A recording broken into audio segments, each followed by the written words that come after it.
Deus abençoe os irmãos. Deus abençoe os irmãos conectados através da internet.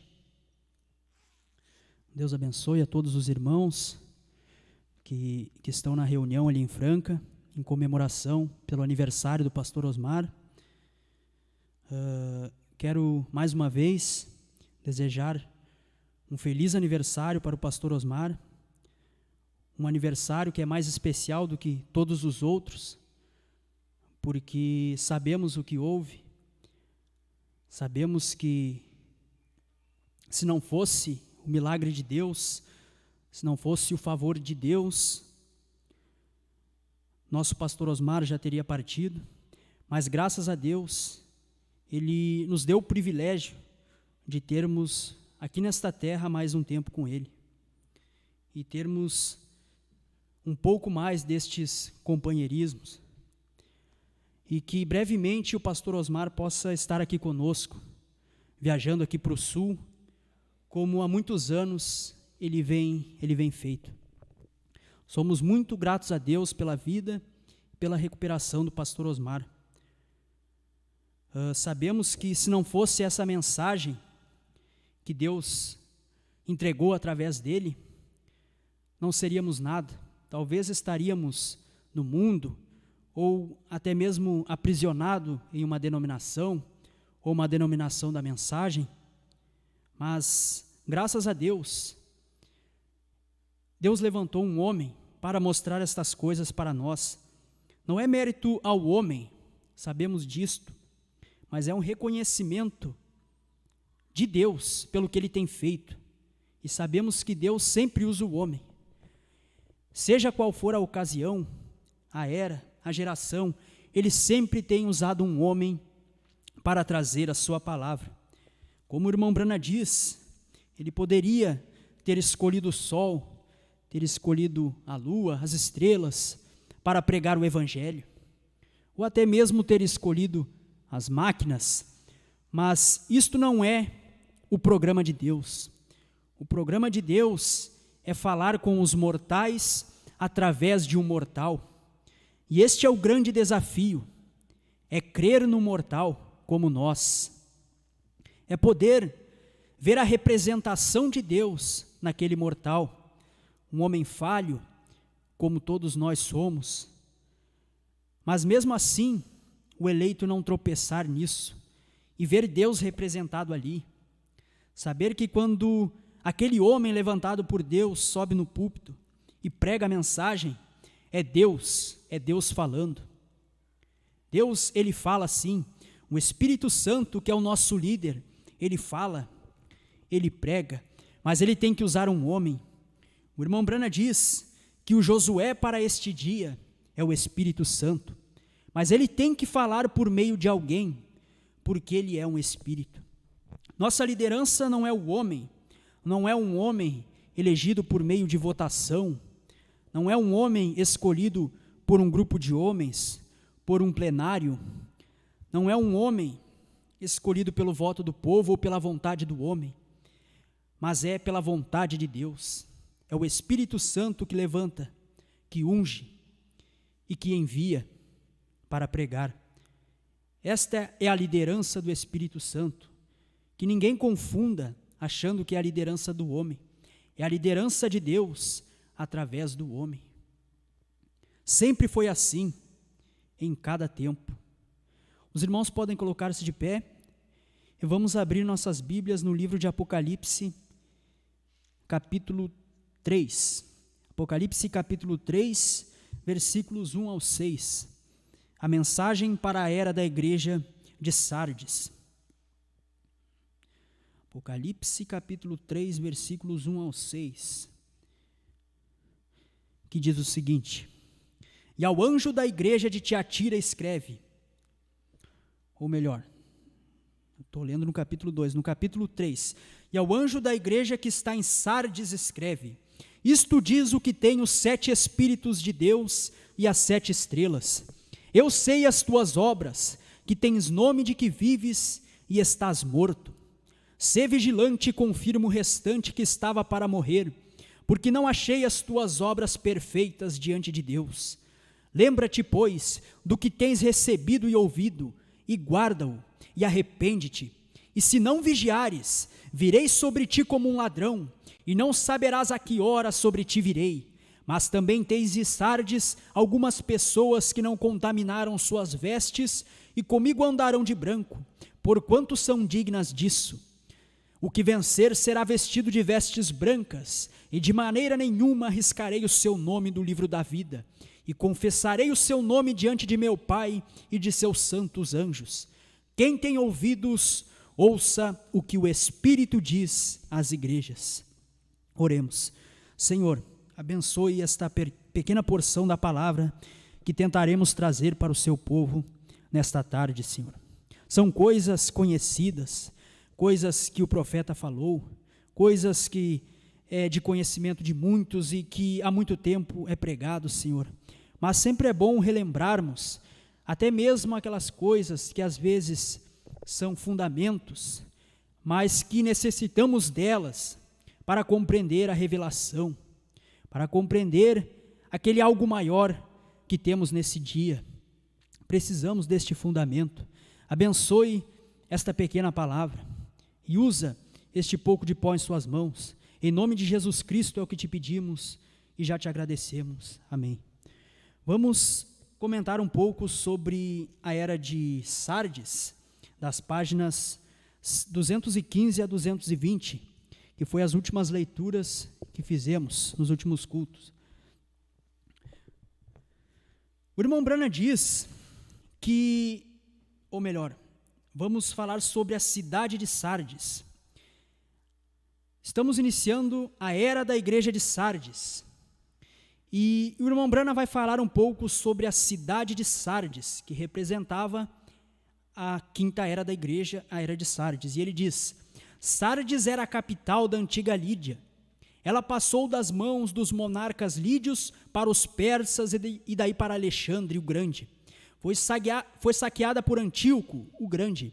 Os reis de Pérgamo então sucederam no governo até que os romanos assumiram o comando. No tempo de Tibério, foi desolada por terremotos e pragas. Hoje é um monte de ruínas e inabitada. Certa época, esta cidade foi muito importante comercialmente. Plínio disse que a arte de tingir lã foi inventada aqui. Era o centro de tingimento de lã e tecelagem de tapetes. Havia uma considerável quantidade de prata e ouro na área, e dizem que as moedas de ouro foram primeiramente cunhadas ali. Também tinha um mercado de escravos. E o irmão Branham diz, depois de falar sobre as características da cidade de Sardes, ele diz que a religião desta cidade de Sardes era a adoração da deusa Cibele. Ali em Sardes, na cidade de Sardes, eles adoravam a deusa Cibele. E como já havíamos visto na era de Pérgamo, o conceito babilônico de adoração de mãe e filho, que originalmente ali na Babilônia foi conhecido como Semiramis e Ninos, ele tornou-se mais tarde ali na Ásia em Cibele e Deoios. O conceito babilônico de adoração pagã de mãe e filho, que primeiramente foi Semiramis e Ninos, tornou-se Cibele e Deoios.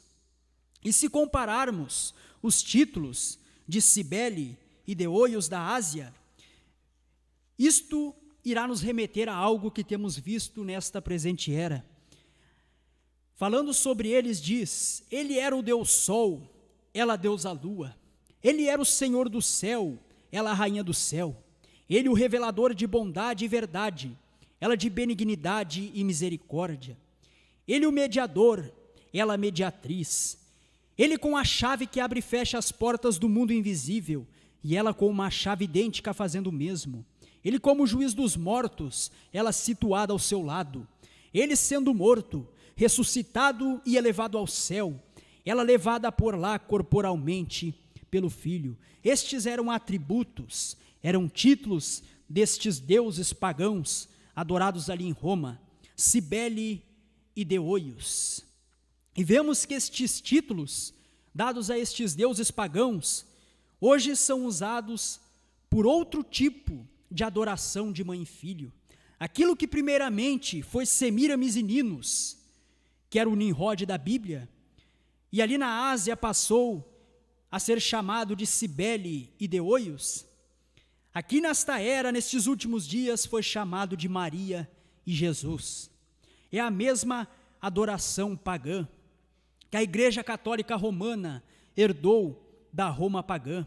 Quando a Roma pagã se tornou na Roma cristã, aqueles costumes pagãos, aqueles deuses pagãos foram incorporados ao cristianismo. Apenas trocaram seus nomes. Aquela que era Cibele, que era Semíramis, tornou-se Maria. Ninos, que também era Deoios na Ásia, tornou-se Jesus, o Filho de Deus. O conceito babilônico de adoração de mãe e filho começou lá atrás, há milhares de anos atrás, e veio vindo, e veio se personificando, mudando de nome, até que aqui veio a ser chamado Maria e Jesus. Mas aqui vemos, conforme o irmão Brana diz, que em Sardes eles adoravam unicamente a Cibele. Não é citado sobre Deoios, mas unicamente sobre Cibele. Cibele era adorada sozinha ali em Sardes. E o que isto quer dizer? A adoração de mãe tomou o lugar da adoração do filho. Antes era uma adoração de mãe e filho, mas assim como na Babilônia, a adoração do filho começou a desaparecer e ficar unicamente a adoração da mãe. Então era dado mais ênfase à mãe do que ao filho. Eles adoravam mais a mãe do que o filho. E foi isto que aconteceu em Sardes. Eles já haviam esquecido aquele deus Deoios e agora adoravam apenas a Cibele. E aquilo representava, aquela cidade de Sardes, o que aconteceria nas eras da igreja. Pois aquela falsa igreja introduziria o falso ensinamento, introduziria no cristianismo o conceito babilônico de adoração de mãe e filho. O que já era mal, que era a adoração de mãe e filho, ficou pior quando o filho foi jogado para escanteio. Não se cita mais o nome de Jesus, apenas o que resiste, o que fica é uma adoração a Maria. Eles dão ênfase unicamente a Maria. Eles colocam como uma mediadora, eles a colocam como a rainha do céu, eles a colocam como a mãe de Deus. É aquele mesmo espírito pagão, apenas mudando de nome. Aquilo que eles faziam na cidade de Sardes representava o que eles fariam na era da igreja. O irmão Brana diz, porém agora note que, assim como foi no passado em Babilônia, que a adoração do filho começou a desaparecer em favor da adoração da mãe, assim ela literalmente começou a tomar o lugar do filho. Vemos nesta era que a adoração pagã de Sardes era a adoração da mulher. É Cibele sozinha, não Cibele e Deoios. A mãe tomou literalmente o lugar do filho, dotada com os méritos da divindade.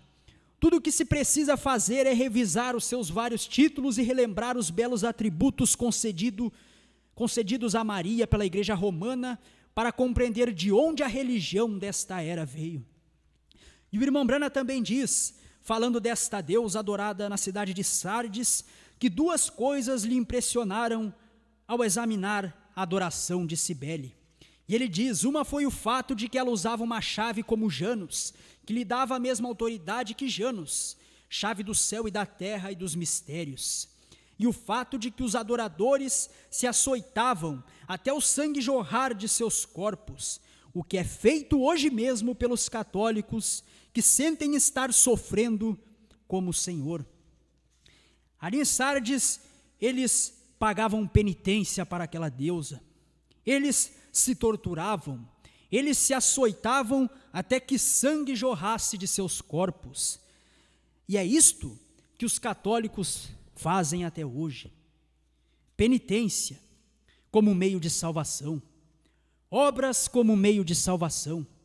A salvação para eles já não é mais pela fé, mas pelas obras, pelo sofrimento.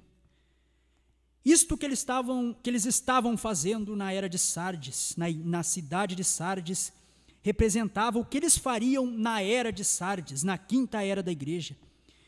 Pois ali na quinta era, houve aquelas indulgências, aquelas penitências que eles faziam, crendo que se fizessem aquilo, estariam salvos, ou que a alma de seus entes queridos seriam tiradas do purgatório.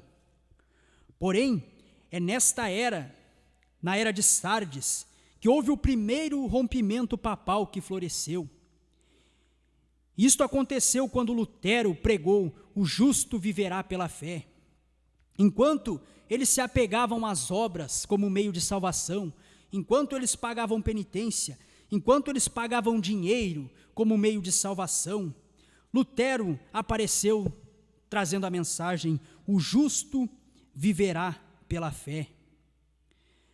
Ali na cidade de Sardes, eles adoravam Cibele através de penitência. E a cidade de Sardes representava a era de Sardes, onde eles também creriam que por meio das obras, por meio da penitência, por meio das indulgências, eles seriam salvos. Mas Lutero veio e mostrou que aquilo era falso. O justo viverá da fé. A salvação vem pela graça, vem pela fé. E esta era durou de 1520 a 1750 depois de Cristo. A era de Sardes durou de 1520 a 1750 depois de Cristo. E ela é habitualmente chamada a era da Reforma, o período da Reforma. E o mensageiro desta era é o mensageiro mais conhecido de todas as eras da igreja. E este foi Martinho Lutero, como já mencionamos. Ele é o mensageiro desta era chamada Era da Reforma, a Era de Sardes, e ele é o mais conhecido de todos. E falando um pouco sobre Lutero, Lutero estudava para ser advogado, até que a morte e a enfermidade de um amigo levou ele a analisar sua vida espiritual. Fez ele brotar um desejo em si de servir a Deus, de conhecer a Deus. Então ele entrou para o convento agostiniano de Erfurt em 1505. Lá ele viveu uma vida de penitência, achando que através da penitência, através do sofrimento e de atos exteriores, ele seria salvo, ou ele aliviaria sua culpa pelo pecado. Lutero chegou a dizer: eu me torturava até a morte para conseguir paz com Deus, porém estava em trevas e não a encontrava. Lutero se torturava, Lutero se chicoteava, se açoitava, crendo que assim ele conseguiria paz com Deus através das obras. Veja o desejo na alma deste homem de servir a Deus, porém ainda de uma forma errônea, de uma forma incorreta. Porém o irmão Branham diz que o vigário geral de sua ordem, cujo nome era Staupitz, o ajudou a adquirir o discernimento de que sua salvação teria de ser a experiência de uma obra interior, em vez de um ritual. Este vigário geral de sua ordem, este homem, o ajudou a compreender que a salvação deveria ser uma obra interior, uma experiência de uma obra interior, e não obras, e não atos, e não penitência. Então, surgiu mais um desejo de servir a Deus em Lutero, e ele chegou a se tornar um padre, e mais tarde foi a Roma, cumprindo um voto que ele mesmo havia feito. E quando chegou em Roma, ele viu a futilidade das obras impostas pela igreja como meio de trazer salvação. E a palavra de Deus atingiu em cheio o seu coração. O justo viverá da fé. Ele foi a Roma, e quando chegou em Roma, ele viu aquelas indulgências sendo vendidas, o evangelho sendo vendido, o povo sendo feito comércio. Então aquilo entristeceu o coração de Lutero. Mas ali houve o despertar da igreja que havia ido ao solo na era de Tiatira. Ali a igreja estava começando a brotar novamente. a verdade básica do Evangelho, a justificação pela fé, estava renascendo. Então ele pregou: o justo viverá da fé. E quando Leão X tornou-se Papa e João Tetzel foi vender indulgências, então Lutero não teve escolha senão levantar-se contra este falso ensinamento. Então ele escreveu as famosas 95 teses, as quais ele pregou na porta da igreja do Castelo em 31 de outubro de 1517. Ele protestou aquela igreja, ele protestou aquele ensinamento. Ele não foi conivente, ele não ficou em silêncio vendo o que era errado, mas ele protestou, ele se levantou, apenas um padre, um pequeno sacerdote, se levantando contra todo aquele império católico romano, fazendo as suas famosas 95 teses, desmontando aquele falso ensinamento. Mas ele não foi o único a protestar contra a Igreja Católica Romana. O irmão Branham diz: muitos outros vieram e protestaram. Até mesmo entre os papas, o irmão Branham diz, houve reformas menores, mas sem sucesso. Como John Huss também, que foi outro reformador antes de Lutero, ele veio e protestou aquela falsa igreja, porém ele foi morto. Enquanto morria, ele disse: hoje vocês matam um ganso, mas Deus vai levantar um cisne. E John Huss significa ganso no idioma em que ele foi nascido. Então, mais tarde, após aquela tentativa frustrada de protestar a Igreja Católica, Deus levantou Martinho Lutero. Muitos tentaram, mas não conseguiram, porque o tempo não era propício. O irmão Branham diz que tem que ser o tempo correto, tem que estar na estação correta, e tem que ser o homem escolhido por Deus, em cada tempo. Tem que ser assim. Como vemos no Brasil, ou no mundo, que diz da mensagem, que prega a mensagem, que diz crer na mensagem. Muitos vieram antes desta mensagem que temos crido, de Apocalipse 10, 8 a 11, trazendo partes da revelação, como Joseph Coleman, Barnabé Garcia, Thomas, William Soto Santiago, cada um puxou um pedacinho, mas aquilo não era tempo para que aquela mensagem fosse pregada, não estava na estação correta, não era o homem escolhido por Deus. Mas quando aquela estação chegou, quando aquela primeira e segunda etapa já havia sido pregada, então era a hora da terceira etapa, era a hora de aparecer um homem trazendo a mensagem para aquele dia, no tempo, na estação correta, um homem escolhido por Deus.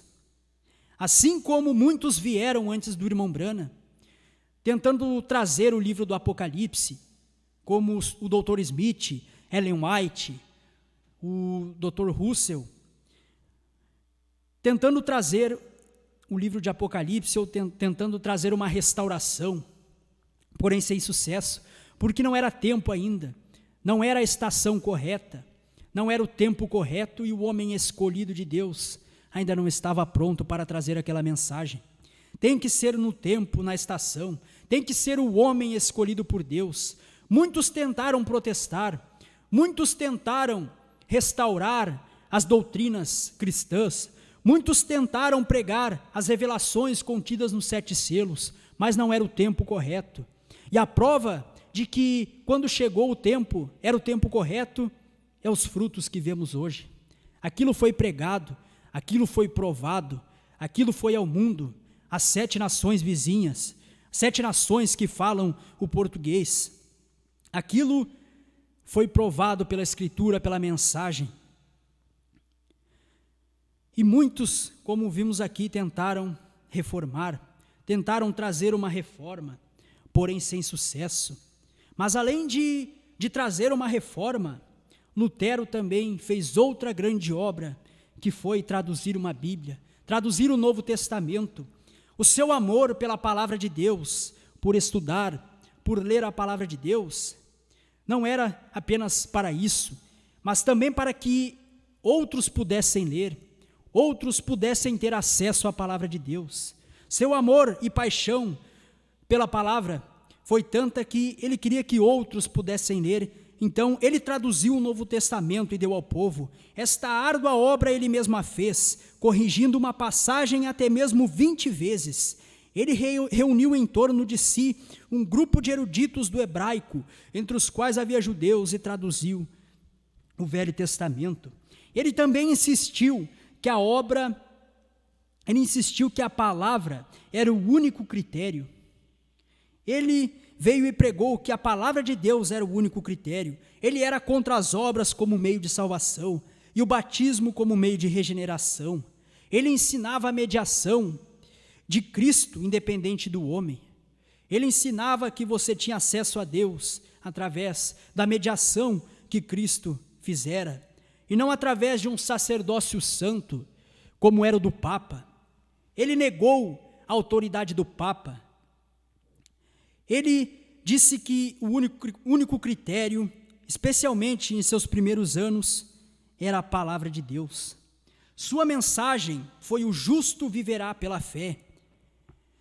O irmão Branham diz: não negamos que ele havia pregado outras coisas, como soberania, eleição, predestinação e outras verdades, porém a sua bandeira, a sua mensagem, a verdade básica do evangelho que precisava renascer, que precisava ser pregada novamente, era a justificação. E foi isto a sua bandeira, foi esta a sua mensagem: o justo viverá da fé. É assim que cada homem tem vindo, ele vem com uma mensagem. Às vezes você diz: mas aquele homem é repetitivo, aquele homem repete muitas vezes o que ele prega. Um homem enviado por Deus, um mensageiro levantado por Deus, mas porque ele tem uma mensagem, ele tem uma bandeira.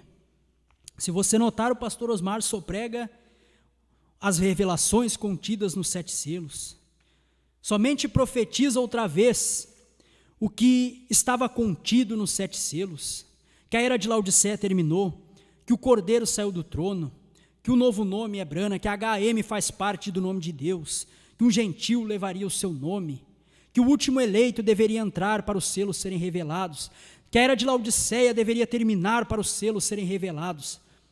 E isto é repetido durante 20 anos, porque esta é a nossa bandeira, esta é a sua mensagem: profetizar outra vez aquilo que foi revelado.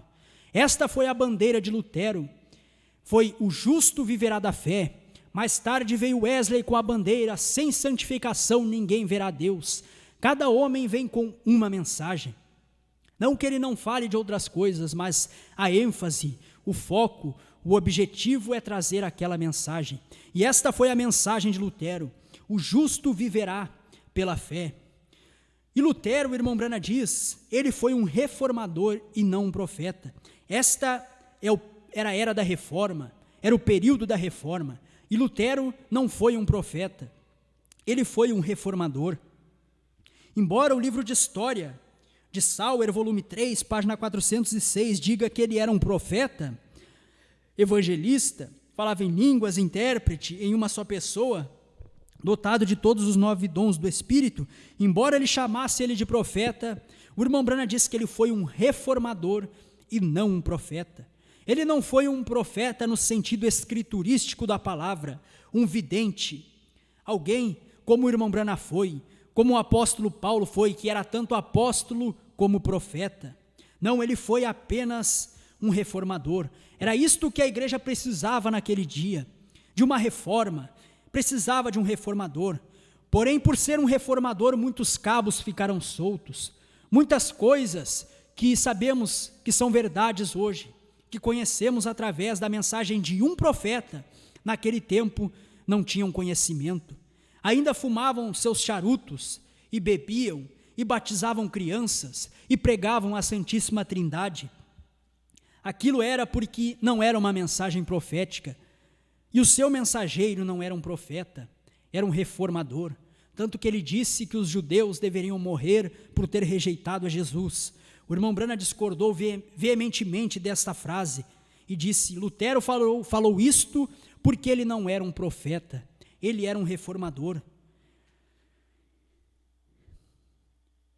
E o irmão Branham diz: o tempo avançou e Lutero mudou a maneira de conduzir seus negócios. À medida que o tempo avançava, Lutero mudava na sua maneira de conduzir o seu ministério e os negócios nos quais ele estava envolvido.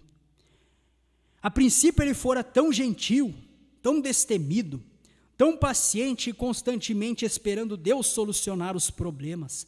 Mas então um vasto número começou a vir para a sua bandeira. O propósito deles não era verdadeiramente espiritual, mas exatamente eles tinham motivações políticas.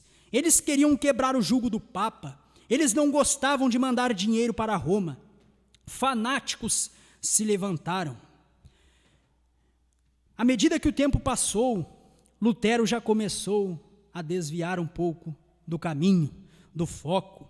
E a princípio aquele homem que era tão gentil, tão destemido, tão paciente e constantemente esperando em Deus, então ele viu aquele vasto número de fanáticos virem para a sua mensagem, para o seu movimento, para a sua bandeira. Aquele vasto número de fanáticos que tinham motivações políticas. Eles não vieram por causa de um propósito espiritual, mas eles vieram por causa de motivações políticas. Eles queriam quebrar o jugo do Papa, eles não queriam ficar mais mandando dinheiro para Roma. Eles queriam eles tinham uma motivação política. Do mesmo modo, nos tempos de Jesus, eles falavam em pegarem espada e lutar contra os romanos, para que Jesus fosse o rei ali. Mas eles tinham uma mente política, uma motivação política. Não era isto. Jesus não veio para isto. O reino dele não era deste mundo e não é deste mundo. Ele não veio para assumir o trono como rei natural naqueles dias, mas aqueles fanáticos que se introduziram no seu ministério tinham aquelas motivações políticas. E isso sempre aconteceu em todo o tempo. Sempre quando Deus envia um homem com avivamento, mais tarde entram fanáticos com motivações políticas, que não sabem o verdadeiro sentido da mensagem. Temos visto isto durante todas as eras. Eles entraram, aqueles fanáticos, nos dias de Lutero, e o irmão Branham diz que o mais impressionante do ministério de Lutero não foi o fato dele protestar a Igreja Católica, mas dele manter sua cabeça mais alto do que todo aquele fanatismo que estava no seu ministério. Haviam muitos fanáticos, homens de mentes políticas, e eles queriam quebrar o jugo do Papa e não gostavam de mandar dinheiro para Roma. Fanáticos se levantaram. Logo ele foi arrastado, Lutero, para dentro de decisões e negócios políticos que realmente ficavam fora do domínio da igreja, exceto que a igreja, através de oração, da pregação e da conduta, pudesse levantar uma bandeira para ser observada. Estes problemas de política se avolumaram até que ele foi forçado a uma posição insustentável de mediar entre senhores e camponeses. Suas decisões foram tão erradas que aconteceu uma revolta e milhares foram mortos. Ele pretendia fazer o bem, porém, uma vez que deixara se enredar novamente em um evangelho do tipo igreja-estado, ele teve que colher vendaval. Como vimos aqui, estes problemas de política se avolumaram tanto, cresceram tanto no ministério de Lutero, que ele acabou sendo forçado a tomar uma posição. E ali, através daquela posição que ele tomou, muitos camponeses morreram. Isso é o que acontece quando a igreja se envolve em assuntos políticos. O fim é trágico, o fim não é bom, são coisas ruins que acontecem. Jesus disse que não era para eles pegarem espada, porque eles criam que Jesus era o rei e que tinham que depor os romanos dali. Porque Jesus sabia que isto, sendo profeta, Jesus era um profeta, ele sabia o que isto iria acarretar. E foi isto que aconteceu com um homem que veio antes de Jesus, não me lembro o nome, mas eu acho que era Teudas, um homem que arrastou 400 pessoas para o deserto e foram mortas, porque ele se dizia ser o rei, o Messias, e fez com que seus seguidores pegassem espadas e enfrentassem o Império Romano, e eles morreram. E é isto que aconteceria com os discípulos de Jesus.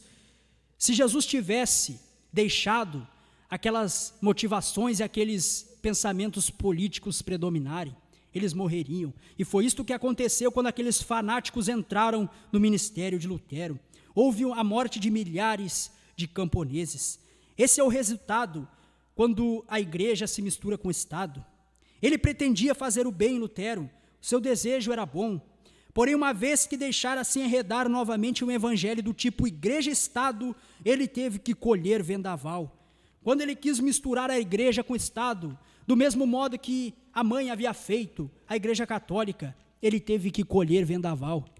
Suas intenções eram boas, porém ele não era um profeta como Jesus era e podia advertir os seus discípulos. Mas ele teve que colher o vendaval, teve que colher a morte daqueles camponeses. E o irmão Branham diz, porém, apesar de tudo isso, Deus usou Martinho Lutero. Não seja dito que suas intenções foram erradas, seja dito somente que seu julgamento falhou. Verdadeiramente, se os luteranos pudessem voltar ao seu ensinamento e servir a Deus como este afável irmão o serviu, então esse povo certamente seria um crédito e louvor ao grande Deus e Salvador, Jesus Cristo. Oremos. Senhor, obrigado por este breve momento em que recordamos algumas coisas da história, da mensagem, das eras. Obrigado, Senhor. Quando olhamos para trás, vimos quão grandes coisas o Senhor tem feito. E como é bom ter o privilégio de chegar aqui no topo e ver e olhar para trás e ver todo o propósito e o plano de Deus cumprido. Como cada coisa que aconteceu ali tinha um propósito. Cada coisa estava desenhada já na mente de Deus e veio a se cumprir. Como o plano de Deus é perfeito. Como é bom, através da mensagem revelada de um profeta, poder ver essas coisas, poder ver tudo isto que Deus tem feito. E obrigado, Senhor, ainda mais por poder ver o que Deus tem feito hoje, no dia em que vivemos, que é o mais importante de tudo. Não apenas ver o que Deus fez, o que também é bom, não apenas saber o que Deus fará, o que também é bom, mas saber o que Ele está fazendo nesse dia. Isso é o mais importante. Isso é o que nos levará no rapto naquele dia. Te agradecemos por isso, Senhor Jesus Cristo. Nos mantenha firmes em Sua palavra, crendo. Nos mantenha como servos e como servos humildes, Senhor. Em nome de Jesus Cristo é o que te pedimos. Abençoe a cada um que veio aqui no tabernáculo ou que assistiu a este culto. Em nome de Jesus Cristo, amém.